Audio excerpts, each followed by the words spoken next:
And we're live. Welcome everybody to this week's Azure and AI Show.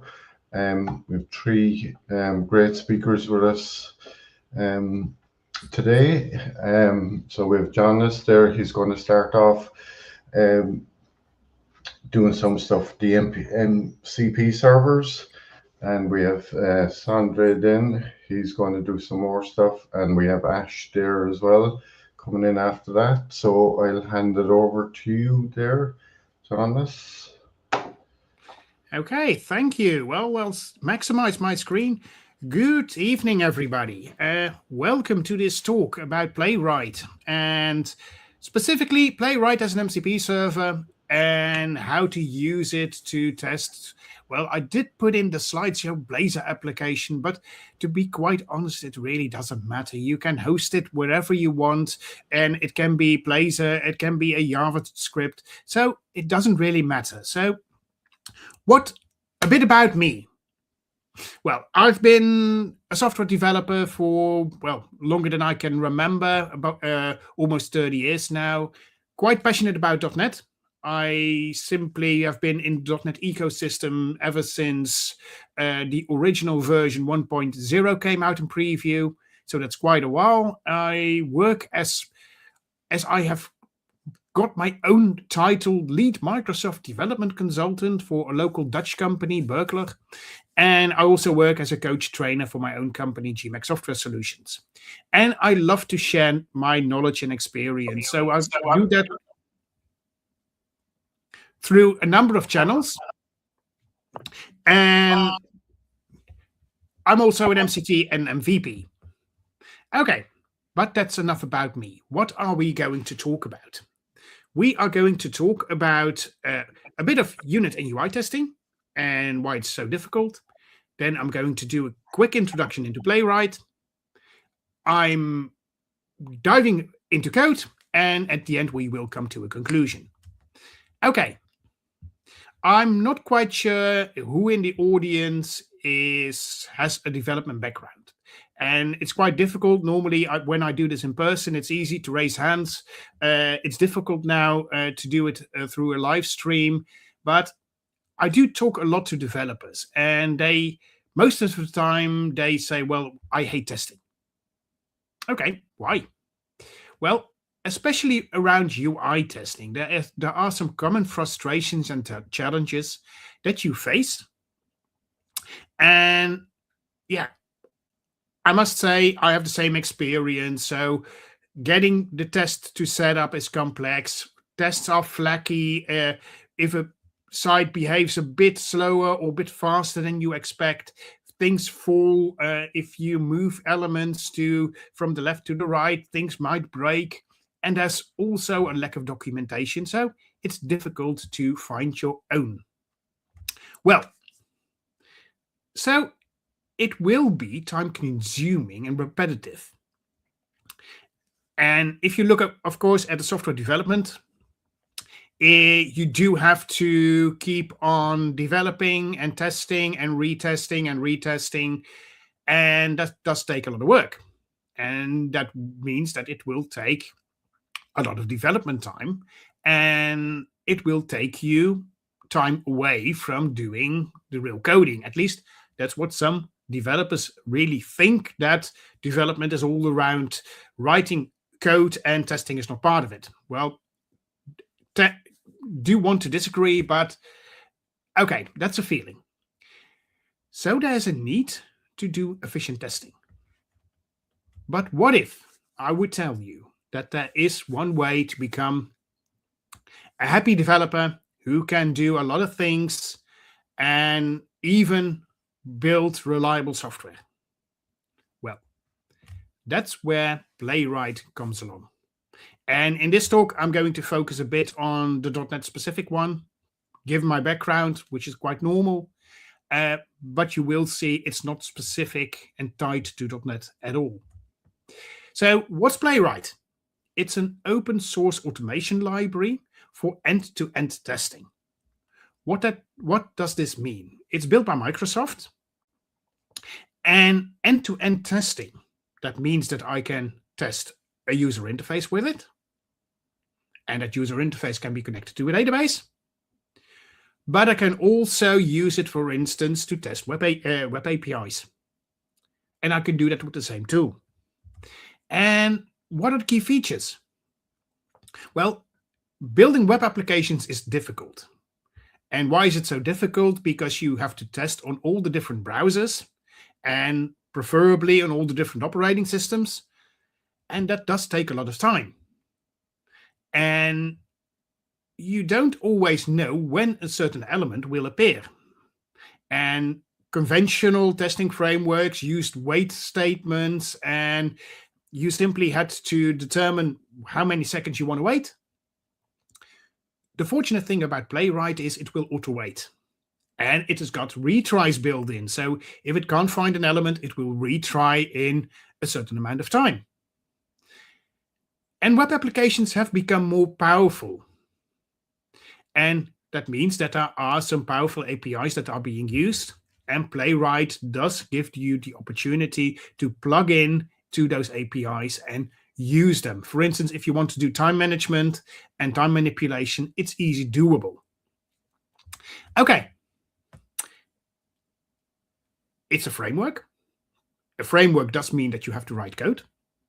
And there's a number of languages that are supported. Node, Python, Java, .NET. And it's a Microsoft product, and that's quite strange, but .NET is not the primary language in Playwright. Yes, you can use .NET, but you will see a lot more examples, for instance, coming from Node, which is quite understandable because if you look at the entire web application ecosystem, more applications are written in JavaScript, TypeScript languages than they are in .NET. But you can use all of them. And I don't expect you to be an expert at unit testing in .NET, but there are some different testing frameworks that you can use. NUnit, an open source testing framework, MS Test, Microsoft specific, XUnit, which is used a lot in the .NET ecosystem natively. And all three you can use. But I did put the last one between brackets because XUnit is supported, but the tooling support for it is actually missing. So effectively, you do have two choices, NUnit or MS Test. And I will already give away, I simply flipped the coin, and for this session, I'm going to use MS Test. And if you're talking about applications that you are going to test, that means that you also have to have some kind of application. And when I was prepping this talk, I thought, well, okay, what are we going to do? I can easily generate the default Blazor application where there's a counter button and some weather forecast being displayed, which is quite nice, but it doesn't resemble real world. Well, next to being a professional software developer, I also do some software development as a side job, and I'm also a medical first aid provider for events. And the charity that I work for does need an application to manage all the events. And part of that application that I'm building for that charity will be used as a demo for this talk. Okay, so what will that mean? How does that application, what does it look like? Well, let's simply find out. Let's minimize this one. Minimize this down. Where is my... Yep. There it is. Welcome to the Medical First Aid Manager. It's not completely feature ready, and it's a snapshot of the thing that I'm really building. But what you will see, of course, there's a home screen. There is some possibility to load events and to view details about certain events, and events will be split up in shifts because an event can last sometimes 16, 18 hours, and you don't want to volunteer to work 18 hours a day. So you can split it up in shifts, and you can assign volunteers to a certain shift. Okay. And of course, not surprisingly, I can create an event. Okay. That's the basis of the application that we're going to work with. Okay. Perfect. But if I want to test this, I do have to switch to Playwright, right? Okay. For this talk, I'm going to use the easiest possible way. I could do this in Visual Studio. I can do this in JetBrains Rider. I can do this in whatever I want. I thought, well, okay, what am I going to use? I'm going to use a tool that's being used a lot in web development anyway, Visual Studio Code. Okay, and what I'm going to do is I'm going to create a new project. And now I probably have to wait a bit for the discovery. And what I'm going to do is I'm going for Playwright. And now you can see why I did say, well, okay, XUnit is not really supported because there's only MS-Test and NUnit for a template.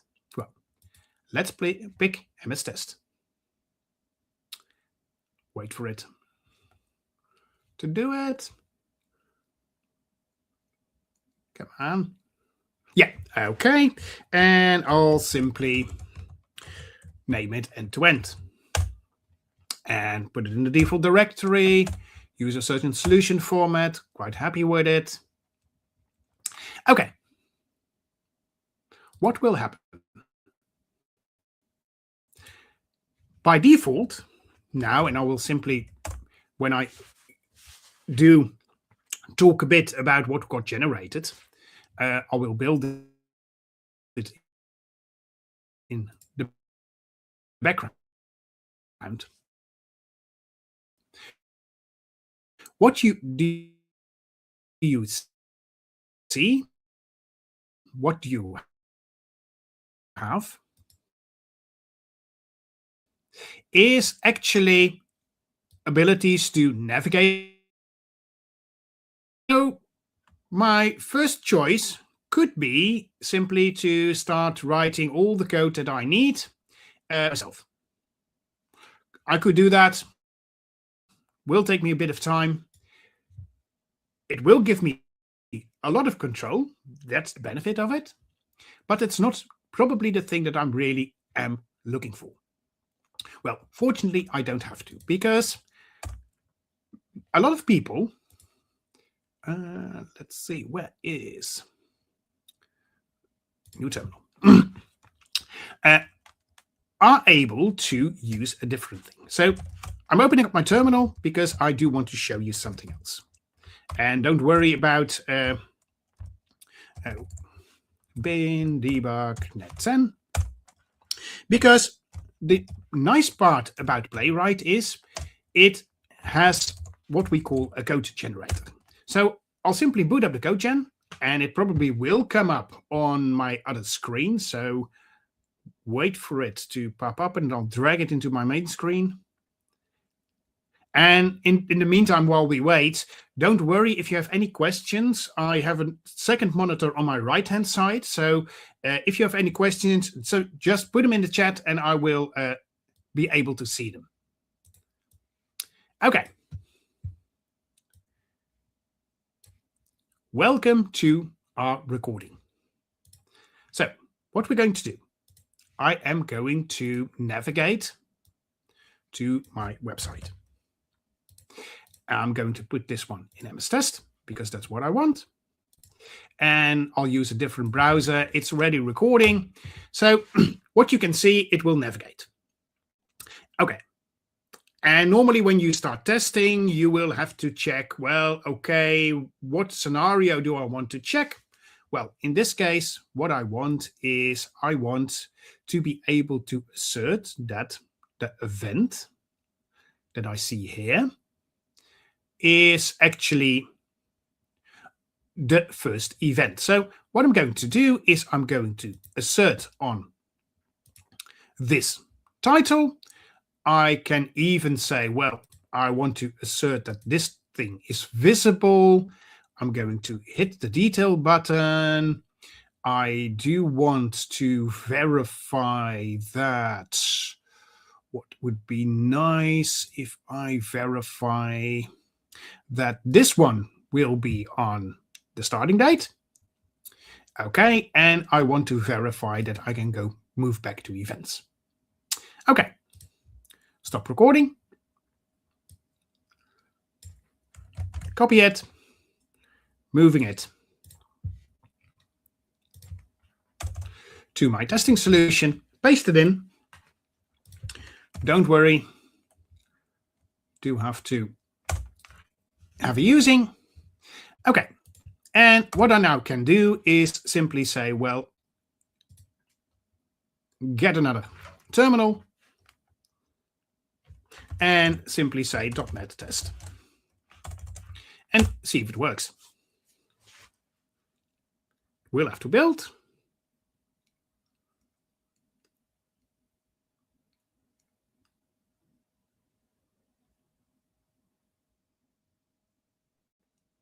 Just give it a sec.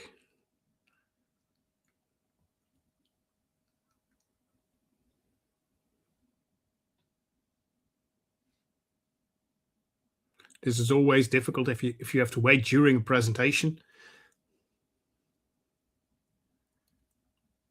Okay, so it did succeed. Perfect.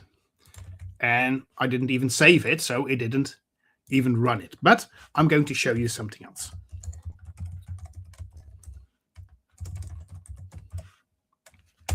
Because during the test, you didn't see anything. Now I do instruct my environment that it should go in a headed mode. Normally it will run headless and you won't see a thing. And that's fine because actually seeing something will delay. So just give it a few seconds to pop up. And it probably will come up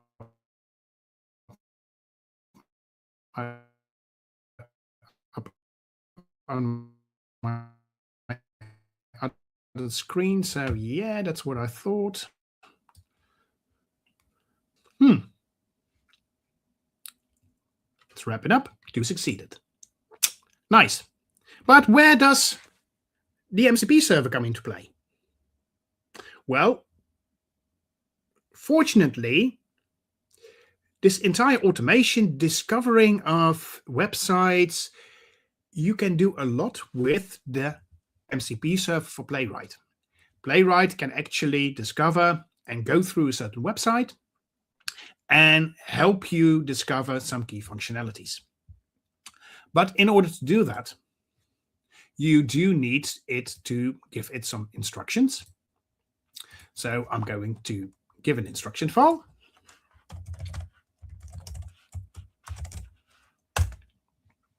And what I'm going to do is I'm simply going to copy over instructions that I have come up with during using Playwright. Okay. So what do I say? Well, you are a Playwright test gen. You should use C#. You should explore a website first. This will be very important for the use of the MCP server. Because I do say, well, okay, I want you to explore 5 key functionalities. And this one is got a lot to do about the way that elements are actually selected. And that does mean a lot because if you don't select the right elements, your test will become flaky.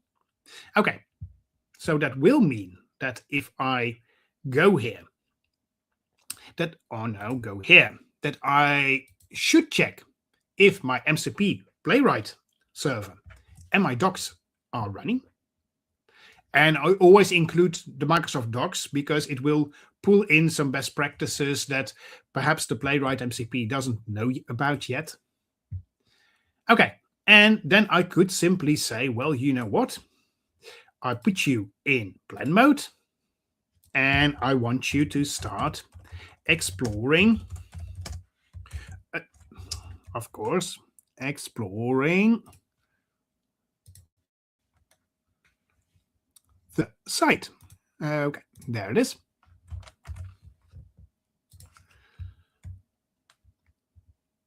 Did I? Nope.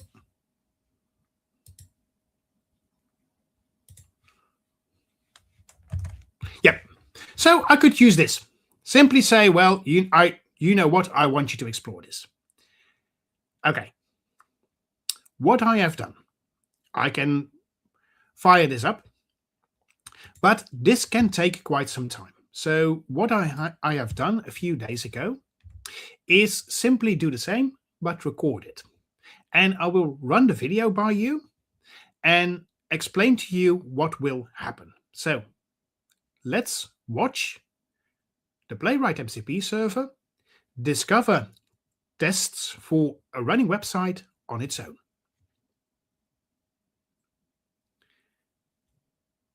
So you will see that I hook up the instructions, that I give the same command. I, in this case, chose Claude Sonnet. A lot of models work for this. Okay, what you will see is it's trying to explore the website, a sub-agent, and now if we just wait and see a bit.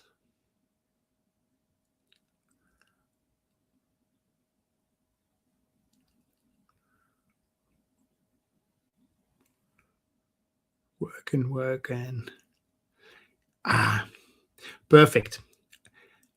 I did forgot to activate the MCP servers, and I thought, well, okay, I can simply cut this from the video, but I don't want to do it. So if you get this message and you want to use the Playwright MCP server, simply activate it again. In this case, I simply stop it, start with a new context, and do the same thing all over again. Put it in plan mode,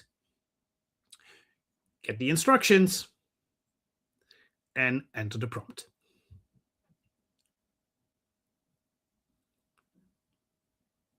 Okay. And now you will see that it will start navigating, and you will see quite a different response, because you will see it starts fetching, and you do have to allow it a lot of times. Normally, if this is working normally, you can simply say, well, I want to give an allow rule, but I didn't want you to think that everything worked automatically, so you do have to acknowledge that it can do something. Well, and if you look at this, it discovered on its own that there's some user registration and authentication that I didn't even show you. There's something around event management, around shift scheduling, staff management, dashboard options. And all I did was simply point it to a website. Okay.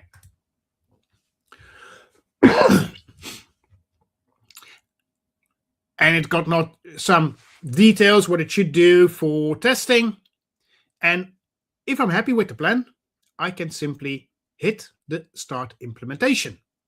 And what you will see then is that it will automatically switch to agent mode, because in the plan mode, you can't generate code. So start implementation. I even added it for the functionality, but it will probably understand it. And now I do speed it up. And what you will see is it will start iterating over the plan that it generated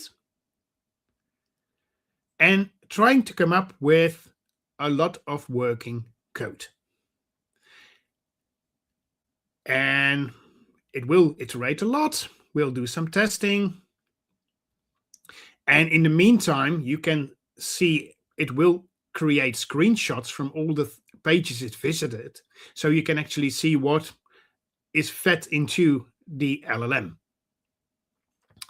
Okay. It's working. And this is sometimes the most frustrating part when you are working with the Playwright MCP server. You will see a lot of errors popping up. And sometimes it simply goes from 2 errors to 6 errors, back to 2, back to 1, back to 5 or 6. just as always when you're working with an LLM, you do have to make a decision. When do I simply stop generating code and take over? Well, for this video, I thought, well, okay, I already came to the conclusion this will be difficult, but I'm going to continue anyway, simply to see if it could fix everything that it had broken. So I simply let it iterate, iterate, iterate. Still failing.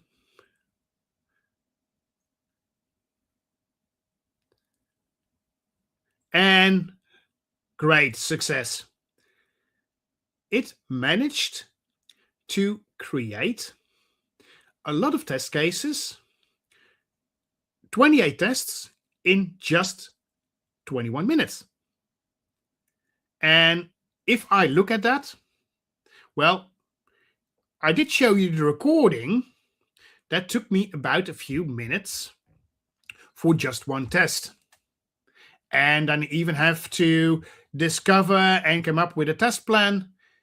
And now I simply say, well, okay, Playwright MCP server, do your thing. And it generated 28 tests. Okay, and now you may think, well, okay, nice. But what's the quality of the tests? Well, a good point. Always good to investigate. So let's see. 2 tests were generated, event management and shift scheduling. And let's simply look at it. Well, I must say, I'm quite happy with the tests that it created. Are they perfect? No. Are they good enough? Probably yes. Do they cover everything? Definitely not. But I didn't instruct the MCP server to go into certain specific scenarios, which I could have done. And then I would have gotten even more tests. So I must say, if you look at this, at the quality of the tests that it created and the speed at which it created, I'm quite happy with it. So, given that this is just a short demo, what will be my conclusion? Well, Playwright will simplify the testing process for web applications. It's robust for cross-browser, and I hope that I have shown you that the code gen option, but specifically the MCP server option, can save significant time. Yes, it can cost you a lot of tokens, so you do have to keep a close eye on that one. But then again, looking back, 20 minutes, more than 20 tests, it's way faster than I can write my own tests. The fortunate thing is, for both the MCP server, but also Playwright as a framework, there is good community support, there's good documentation. So from my standpoint, it's an ideal choice for adding end-to-end testing in your development workflow. And that comes to the point where I say, well, okay, do you have any questions? I do have a look at the chat. I didn't see anything happening there.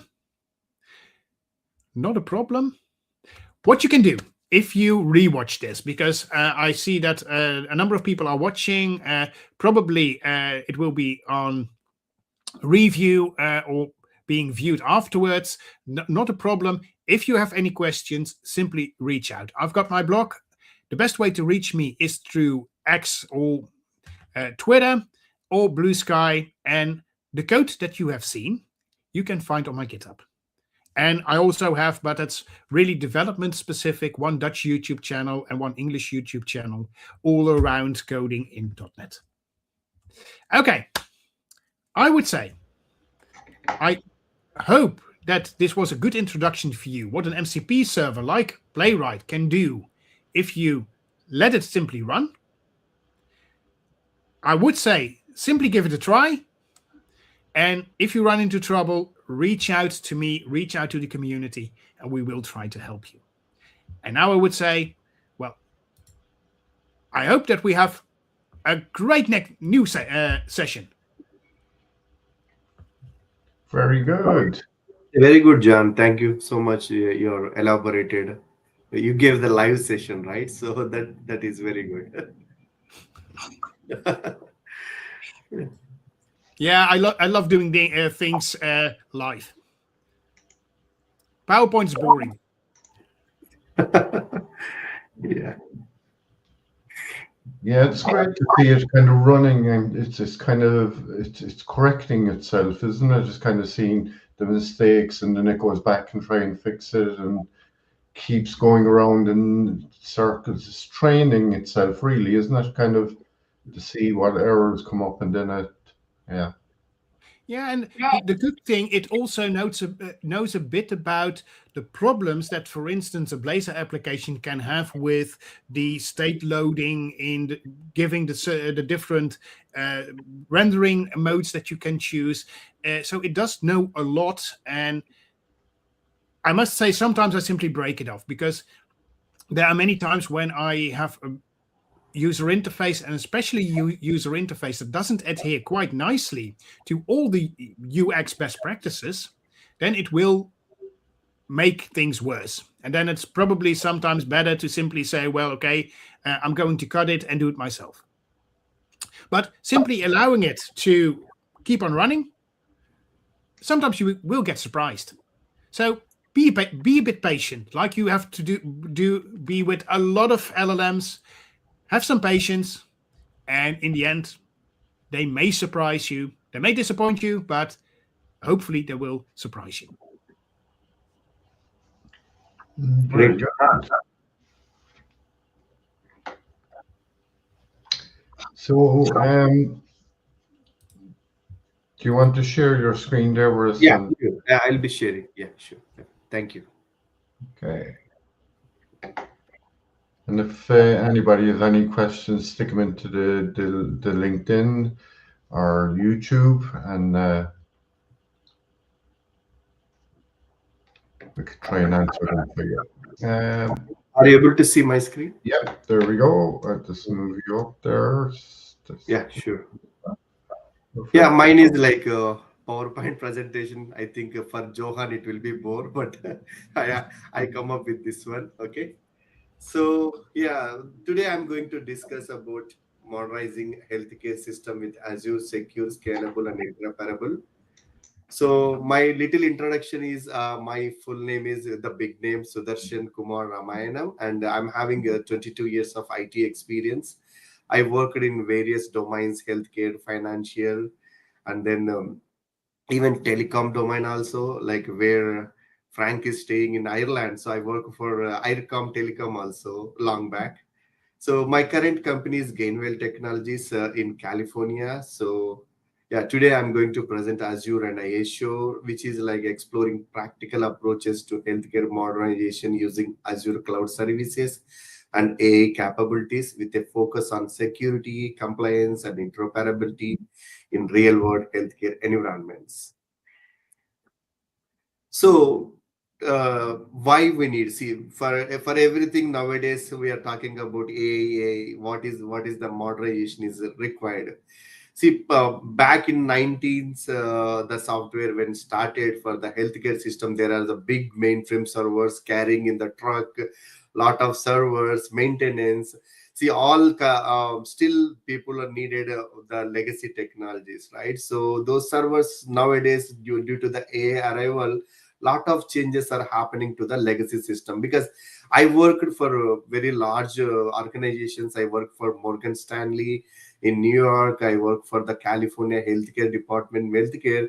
So still they're all using the legacy infrastructure, but they're coming out of it. So this is the era where we need to appreciate the latest technologies. So my current system, the California welfare system I'm working, so where we are having the legacy infrastructure, but we are coming out of it now. So it has the claims, eligibility benefits, and payment system built for reliability, not modern demands. So we need, as per this IT challenge, the today requirement was we need the real-time access, seamless interoperability, secure data exchanges across ecosystems. So this is the gap. Like first, we need the digital first healthcare landscape requires cloud native modernization without disrupting the operation. So that is the main key here. See, we don't, because since it's the larger applications, we don't want to disturb the regular business. So we, as doing the business continuity plan, we need to do this modernization. So we have lot of agile methodologies came, so where we can take up like the low impact environment, and first we can try the modernizing that using that, then from there gradually we can increase the modernization. So that way, like the business continue will be exist. So I have categorized here 4 parts for modernization, where it's rehosting, replatforming, refactoring, and re-architecting. So each modernization has its own challenge and own effectiveness. So basically, based on the customer need and then the large volume of data, we can choose which platform, which modernization we can go with. So as terms in terms of rehosting, it's a simple thing where we can do the lift and shift to Azure infrastructure with minimal code change for a quick migration. And replatforming is optimized for cloud by adapting managed services while preserving the core architecture. And the another one is refactoring, modify applications to leverage cloud native features and improve performance. And the last one is re-architecting, where you're redesigning the entire application using the microservices, containers, and serverless for maximum agility. So what is hybrid cloud strategy? So a bridge between legacy and cloud here, so which we are going to talk. So Azure Arc and hybrid connectivity enable gradual transformation without disrupting critical healthcare operations. This is the major point we need to focus, because we don't want to disturb the existing healthcare system, because it will be using by millions of users. So in terms of California, so our system, CalSA system I'm working, almost 17 million people are using the system. So it's a huge reputation. So that's why for a larger system, we need to be the gradual transformation that was recommended. And we need to maintain on-premises system during transition, like extend Azure services to existing infrastructure, enable consistent governance and management, support phased migration timelines. So for every platform, if you're redesigning, you need to consider the major roadblocks or those security features. So here we are having compliance, security and compliance foundation, where zero trust architecture, so which is identified as never trust, always verify, implement identify based access controls, continuous authentication, like we'll be having the authentication thing whenever we try to access any system. So always will be the latest apps will be getting the authentication messages and codes, and least privilege principles across all Azure resources. And another one is TLS and SSL encryption, where it protects the data in transit with end-to-end encryption protocols, secure all communication between services, applications, and external systems. And the last one is HIPAA and GDPR alignment. HIPAA is a major thing because the highly protected elements here. So personal information we need to protect as for the healthcare as well as the banking sector. So meet regulatory requirements with Azure compliance frameworks, audit trials, and privacy controls designed for healthcare data protection. So interoperability standards. So we have 2 things here for the healthcare system, where HL7, FHIR, and DACOM. So FHIR is a fast healthcare interoperability resources, where it has a modern REST API based standard, enables a seamless data exchange, supports patient records, medications, observations, and Azure API for FHIR provides managed service. Whereas in DACOM, this is a medical imaging standard, where industry standard for medical imaging. supports radiology, cardiology, and workflows. Azure DACOM service for cloud storage integrates with AI for image analytics. So Azure services for healthcare modernization. So these are the services we can utilize from Azure. So where we have is Azure SQL and Cosmos DB, so which is like a secure database with built-in high availability, and it has automated backup feature and compliance certification for healthcare data. And in terms of app service, platform as a service for hosting web applications and APIs without auto scaling, load balancing, and integrated security. And we have the key vault, where the centralized secrets management for encryption keys, certificates, and credential with hardware security modules. And one more, Azure AI services, where we have the pre-built AI models for medical imaging analysis, natural language processing, and predictive analytics capabilities. And the another one is API management. Secure, manage, and monitor APIs with rate limiting authentication and comprehensive analytics for interoperability. And the final one is Azure Monitor, full stack observability with application insights, log analytics, and alerting for proactive system management by creating the various dashboards where you can see the graphs, how the data is increasing, how many patients are applying for the claims. All those things will be detailedly monitored and picturized here. So in terms of AI powered transformation, like unlock healthcare innovation, Azure AI enables intelligent automation, clinical decision support, and enhanced patient experience while maintaining compliance and security standards. So there are three items here, which is clinical documentation, so where you can automate the medical transcription and coding, and then image analysis, AI assisted diagnosis and radiology, predictive analysis, where you can identify the risk patterns and outcomes. So modernization without disruption, so which is the primary goal of this migration, because we don't want to disrupt the existing functionality or existing business. So that's why there are like 5 different phases I just nailed down here. So the first one is assessment phase. So first we need to assess, like evaluate the current system, what are the major dependencies and what are the key items and the compliance requirements to identify modernization priorities. And the second one is proof of concept, which is test Azure services with non-critical workloads to validate approach and build confidence. This is what I mentioned earlier.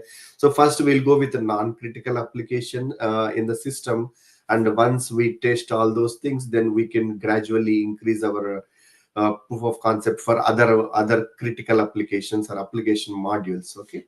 And the third one is phased migration, move system incrementally with rollback plans, minimizing risk to ongoing operations. So for everything in software industry, like we need the rollback plan, because we cannot predict, like if you are installing any new product, we are, even though we are testing, we will be seeing a lot of hiccups in when it went to the live. So that's why we always should have rollback plan, as well as the DRs, which is dress rehearsals, the regions. So those things, the migration, each migration compulsory require the rollback plan. And then optimization, so refine architecture, improve performance, and leverage advanced Azure capabilities. The last one is continuous innovation. So for every industry, the world is not going to end at one. If you are installed one thing, that is not the end. So you need to keep hunt for the new innovations, new features, and new market requirements, and new customer features. So that's why innovation has to be done rigorously. So establish DevOps practices and iterate based on user feedback and emerging technologies. So measurable business outcomes. So I have listed here 4. So which is like a faster deployment, reduce time to time market for new feature and services with cloud native development, and cost reduction, lower infrastructure and maintenance cost through managed services and automation. So as I mentioned earlier, the legacy systems, just let's take an example of mainframe servers. So the maintenance and cost will be very huge. So the servers are occupied very, very big rooms. Now, based on this latest AI technologies, the infrastructure maintenance will be very low, and then cost also will be manageable. And then availability, achieve higher uptime with Azure global infrastructure and disaster recovery, and compliance ready, meet regulatory requirements with built-in controls and audit capabilities. So real world considerations. So there are like how we are considering in the real world ongoing projects or ongoing the software applications where the change management. So you need to educate the teams with the latest technology, latest changes and latest features which we are bringing up into the system. So that's where prepare teams, working teams through training, communication, and stakeholder engagement throughout the modernization journey. And data migration strategy, plan for data validation, testing, and cutover process to ensure integrity and continuity of healthcare records. And integration complexity, address dependencies between systems, third-party vendors, and legacy interface during transformation. So these are the key takeaways. So based on the modernization, so which one to choose? So choose the right moderation path. As we discussed earlier, there are like four methodologies are there, like rehosting, replatforming, refactoring, and re-architecting. Based on the business code and the technical constraints, we can choose which one will be suitable for the current application.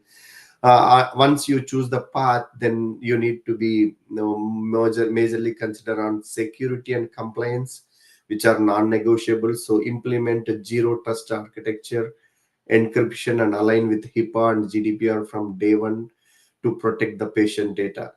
Embrace interoperability standards. So leverage HL7, FHIR, and DRM to enable seamless secure data exchanges across the healthcare ecosystem. Then start small scale strategically. So use hybrid models and phased approaches to modernize without interrupting critical operations, building momentum over time. So building a foundation for innovation. So as discussed earlier, so once we migrated, it's not going to the end of the era. So we need to keep do the innovation for upcoming challenges and integrating the new features. So healthcare modernization is not a one-time project. It's an ongoing transformation that positions organization for continuous innovation. Azure cloud and AI capabilities provide the scalable, secure infrastructure needed to adapt to changing regulations, patient expectations, and technological advances. By thoroughly migrating legacy systems, implementing robust security frameworks, and embracing interoperability standards, healthcare organization can deliver better patient outcomes, operational efficiency, and competitive advantage in the digital age. So with this, I'm concluding my slide. So I hope I conveyed the thing what I want to. So even though like I don't have the real time scenario, so whatever thoughts I presented here, okay. Yeah, very clear and to the point. We don't have any questions in the chat anyway. Any guys? Any questions? Thank you. Good.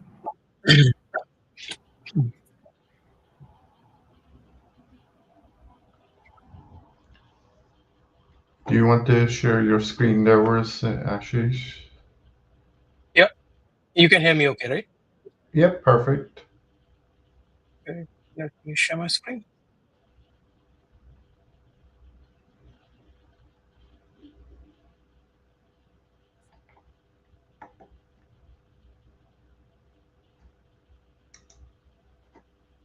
Yeah, we You can see see me? that now. Yeah.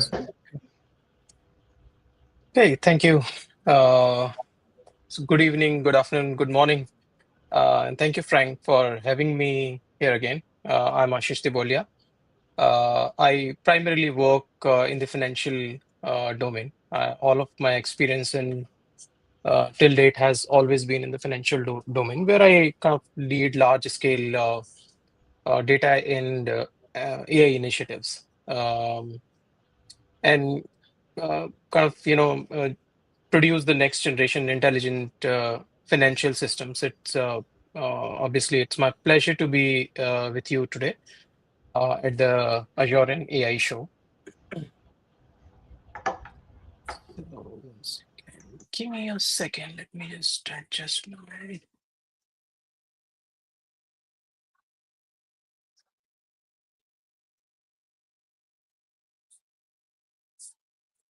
So today I'll be speaking about building the credit risk model using Azure machine learning with a strong focus on the responsible AI.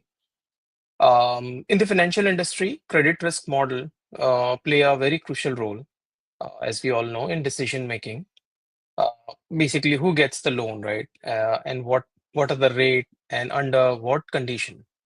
Uh, these decisions directly impact the customers' lives and also affect the stability of the financial institution.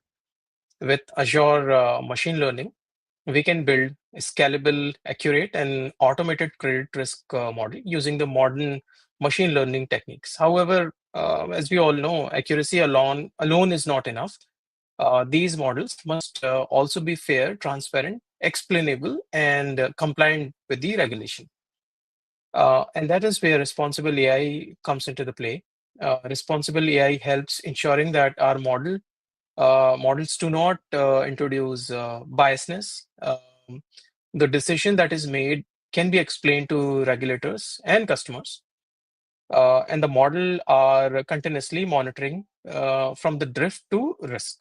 So in this session, I'll be sharing the best practices on how financial institutes can combine Azure ML and responsible AI to make ethical, trustworthy, and effective credit decision.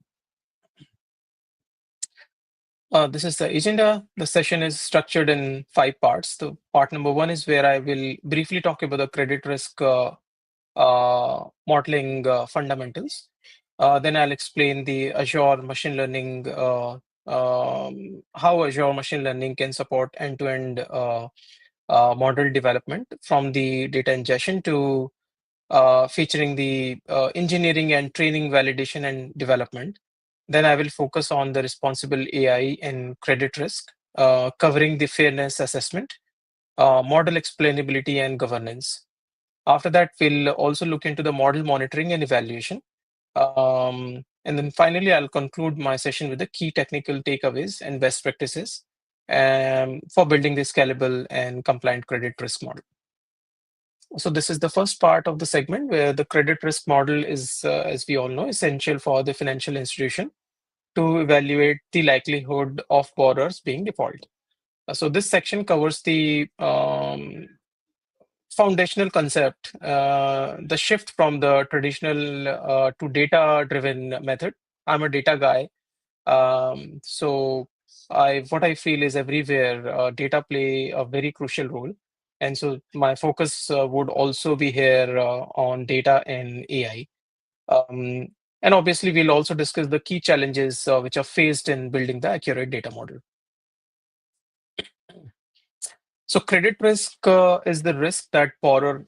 Just a small background on what is the theme of this presentation today, right? So the credit risk is the risk that borrower will fail to meet the contractual financial obligation. In the quantitative risk management, the risk is typically modeled using 3 core concepts. One is the PDs, which is also known as probability of default, which means the likelihood of the customer being default. The second important part is loss given default, also known as LGD, which estimates the sensitivity of the loss if a default occurs. And the third one is EAD, which is also known as exposure at default, which represents the outstanding exposure at the time of default. So these are the 3 main key concepts. These parameters are foundationals, basically, of expected loss calculation and are central to Basel reporting framework as well. Now, what is Basel reporting framework? or Basel regulatory framework. It is basically a global banking standard that help ensuring the bank manage risk, responsibility, and maintain enough capital to stay stable and protect the customer. So Basel has a Basel 2 and Basel 3 standards also. So Basel 2 and 3 are also international banking regulations that strengthen how bank measures the risk and ensure they hold sufficient capital and liquidity to remain safe and resilient for the capital adequacy and risk weighted asset. So those are the concept basically, right? So LGD, PD, LGD, EAD, then Basel, regulations and so on and so forth. So from a governance perspective, regulatory guidance such as SR 11.7, it's also very important US guidelines that defines how bank must govern, validate, and monitor model. Ensuring model decisions are well documented, explainable, and independently reviewed and continuously seen to manage the model risk efficiency or effectiveness. So that requires basically requires that credit risk models be well documented, explainable, independently validated, and continuously monitored. This includes the robust data management, model performance testing, and also ongoing monitoring for the model drift and biasness. Moving on to the next one. Now this is quick comparison between the traditional versus the data-driven credit risk assessment. Traditionally, credit risk assessment has relied heavily on the expert judgment, which is basically humans are sitting and making the judgment. So there are static rules and scorecard-based approaches. So we have SOPs or the tick marks, which are which is what are used to eventually assess the overall risk. So these models are typically built on the limited variables and manually calibrated, right? So and they change very infrequently, which can make them slow to adopt the changing customer behavior and economical condition. So in contrast, the data-driven credit risk assessment uses the machine learning model to analyze the large volume of the structured and unstructured data. These models can capture non-linear relationship, improve probability of default prediction, and support more granular segmentation across the portfolios. So from a regulatory standpoint, this shift does not replace governance under the Basel framework and SR 11.7 framework. Data-driven model must still be explainable. They should be validated and well controlled in this case. So when implemented the system correctly, the data-driven approach enable better risk differentiation, faster decision, and improved loss management capabilities, while still remaining compliant and with the regulation or regulatory standards. Let's also talk about some challenges in the credit risk model development.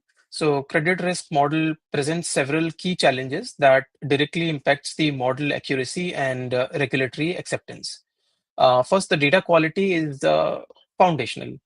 Inconsistent or incomplete or poorly governed data can materially impact the quality of the PD, LGD, or EAD estimates.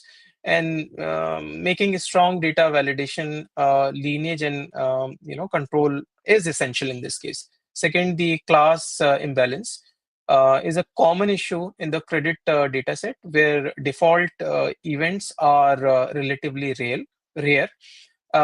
If they're not handled properly, this can lead to a biased model that under predict the default risk and fail during the stress scenario. So that is also equally important.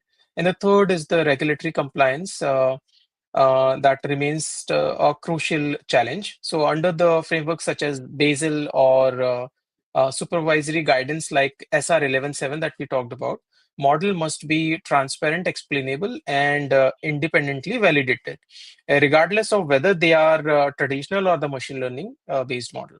So finally, the fairness is increasingly important. credit models must be monitored to ensure they do not introduce the unintended biasness, and and that lending decisions remain basically fair. So the addressing these challenges requires a combination of a strong data governance, robust modeling technique, and continuous monitoring throughout the model life cycle. This is my second part of the segment, which is basically which is where we are marrying the Azure ML provided tools and techniques to the overall system that we have been talking about. So Azure Machine Learning provides an end-to-end platform for building and governing the credit risk model at scale. For data preparation and reuse, Azure Machine Learning integrates with the feature score, enable consistent and version feature across PD, LGD, and EAD model, which is critical for model reproducibility and auditability.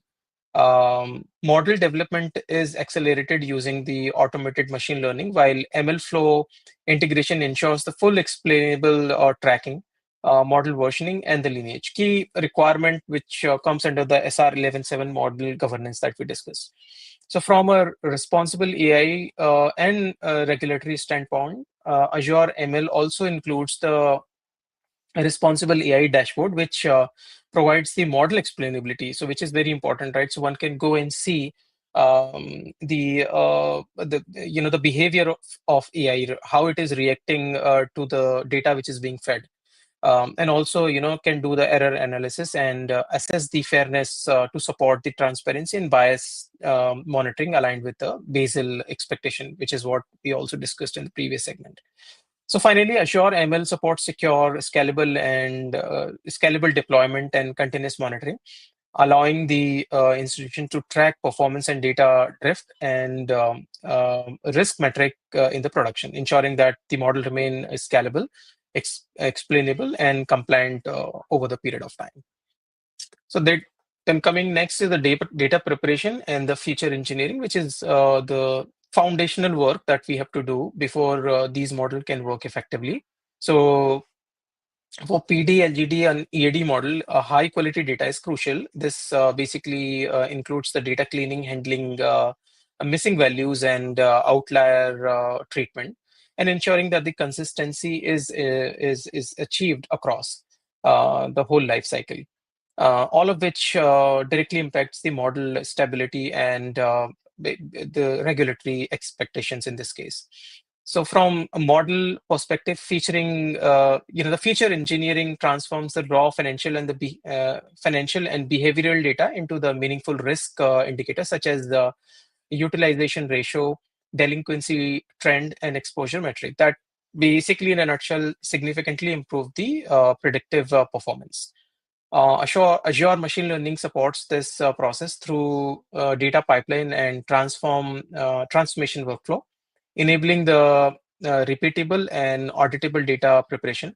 The feature store plays a key role by centralizing and the versioning feature, ensuring the consistency between the training and production environment, which ensures that which basically in a nutshell is essential as far as the governance is concerned. Moving on to the next part, which is model development, training, and deployment. So model development in the credit risk is an iterative and highly governed process. Using machine learning, Azure Machine Learning, model are trained through the iterative training cycle, allowing the continuous improvement on the PD, which is probability of default, LGD, and EAD predictions as new data become available. So automated ML can be used to systematically evaluate the algorithm while maintaining the reproducibility. For model evaluation, Azure ML supports rigorous validation using the metrics such as the OC or KS, which precision recall and There are several like stability indices, which ensures the model meets both business and regulatory performance threshold under the stringent guidelines pushed by the regulators. So once validated, Azure ML enables the seamless deployment also through managed endpoint with a full model versioning and lineage tracking with the ML flow that ensures the auditability and governance requirement. Eventually, performance monitoring is also equally important here post deployment. So Azure ML continuously tracks the model performance, data drift, and prediction distributions, obviously enabling the early detection of degenerations and ensuring model remain stable, explainable, and compliant in the production as well. This is the third segment of my discussions, which is responsible AI, ensuring credit risk model and its fairness, transparency, and accountability. This segment, we explore core principles of the ethical practices which are relevant for the financial decision making in this case. So fairness, accountability, and transparency are the core key principle. If we are collaborating, if we are using the AI for doing the credit risk assessment or for identifying the credit risk, it is very important that it is fair, accountable, and transparent in this case. So fairness ensures that the credit decisions do not introduce unintended bias across the protected or sensitive group. In practice, this means regularly evaluating the model outcome using the fairness metric and ensuring that the PD, LGD, and EAD predictions remain consistent and also equitably across the segment. Then accountability basically requires a clearly defined ownership across the model lifecycle. Transparency is essential for trust and regulatory compliance. Model must be explainable, as we all know, to the internal stakeholders, regulators, or the customers. Tools such as Azure ML, Responsible AI Dashboard provides the explainability in this case. So together, these three principles ensure that the credit risk models are not only accurate, but they are ethical, auditable, and defensible in real financial decision making.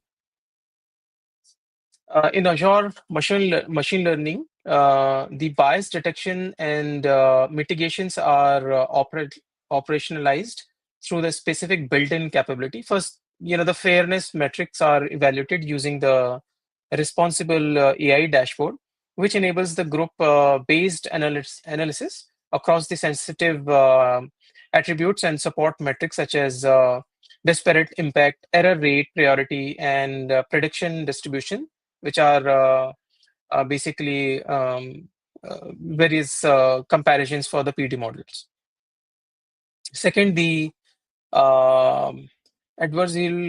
basically the stress testing can be implemented using the Azure ML pipeline, which synthetic or edge case scenarios are introduced during the validation to test model robustness under the very stringent condition, including the economic stress that may come during any phase. Then the third is the sampling and biased mitigation techniques, such as the class balancing or reweighting or some other methods of sampling which are applied during the training of the Azure ML and the data pipeline training scripts. Obviously, Azure ML supports continuous bias monitoring post deployment by integrating the production interface data back into the responsible AI dashboard, which eventually enables the ongoing fairness evaluation in line with the models and the governance. Going to the next part, which is the regulatory considerations and ethical guidelines. So regulatory consideration and ethical guidelines are also equally important to credit risk model in the financial institution. From the regulatory perspective, fairness such as the Basel 2 or the 3 requires the credit risk model supports PD, LGD, EAD calculations are well governed, validated, and auditable. In the US, SR 11.7 further mandates strong model risk management, includes documentation, independent validation, and ongoing performance monitoring. Ethical guidelines extend beyond compliance. Credit model must ensure that fair treatment of the customer is enabled, transparent decisioning, and protections against the unintended discriminations is also very important. Aligning with fair lending principle eventually be ensured if those factors are considered. Azure machine learning supports these requirements through an end-to-end model lineage, versioning, and audit trail using the ML flow, which enables the institution to demonstrate the controls and the traceability. The responsible AI dashboard that we have been talking about provides the explainability. Together,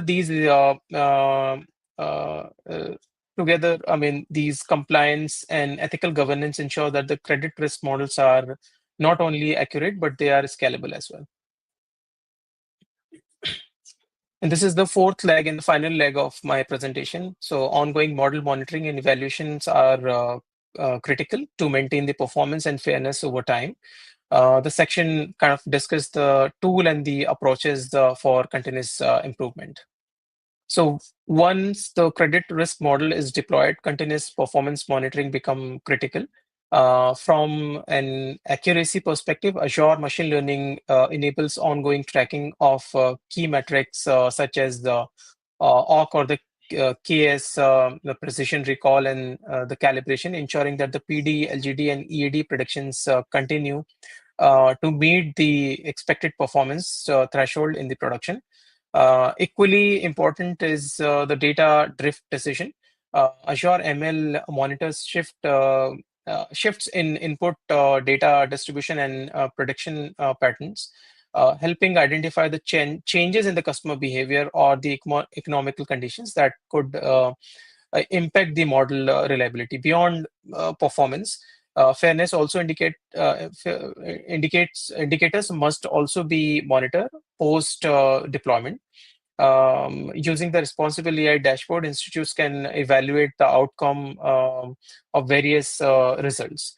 So again, these conditions, these monitor capability supports the model requirement imposed by the government here for ongoing model oversight and enabling the the proactive remediation such as retraining or recalibrating before the material risk or the regulators issue come into the play.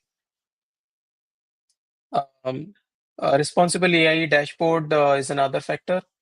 In Azure machine learning, the AI performance and the responsible AI dashboard provides a unified view of model behavior by visualizing the key performance metrics. The data drifts and the fairness indicates that across different customer segments, how the model is performing. So this enables the real time oversight of the PD, LGD, and EAD model in the production environment. From the explanatory perspective, Azure ML offers the built-in model explainability tool that also includes the global or the local, the features attributions, which can help explain why a specific credit decision was made. This is essential for regulators to review internal model validation and customer-facing explanation. All can also be provisioned through this channel. Then moving on to the next one, which is the credit risk model must also continuously evolve to remain accurate, fair, and compliant. So user feedback from the credit officer, risk analyst, and customer outcome provide a very critical signal on where model may underperform or create unintended friction In a Azure ML, the feedback can be systematically incorporated through the retraining pipeline and control model updates. Stakeholder engagements is equally important. So model changes are reviewed with the risk management, compliance, and the validation team to ensure the alignment with SR 11.7, fair lending requirements, and the internal governance standards before promoting the model to the production. So from the technical standpoint, model adoption is enabled through the Azure ML version pipeline, ML flow tracking, and a champion challenge framework allow institution to test improvement safely while preserving the auditability. This iterative feedback loop ensures that the credit risk model continuously improve while remaining stable, transparent, and regulatory ready in the changing economical and regulatory environment, basically. With that, I come to the final part of the presentation, which is conclusion. So building a credit risk model with Azure ML combined with responsible AI practice ensures that the ethical, transparent, and effective financial decisions are made. Continuous monitor is equally important that we discussed, and improvement maintains the trust and the compliance in the dynamic environment. With that, I'll take a pause and see if there are any questions that I can answer. Very good, Ashish. I don't see anything in the comments here on my side. Any of you guys have any questions? No, thank you, Ashish. It's a very good presentation. Yeah, very good. A lot of stuff there that was in your presentation there kind of came up in the AI 900 certification, about the AI. Yeah. I've done that there last year, so it was kind of coming at me about the bias and the fairness and responsible AI. Yeah, very important, very important.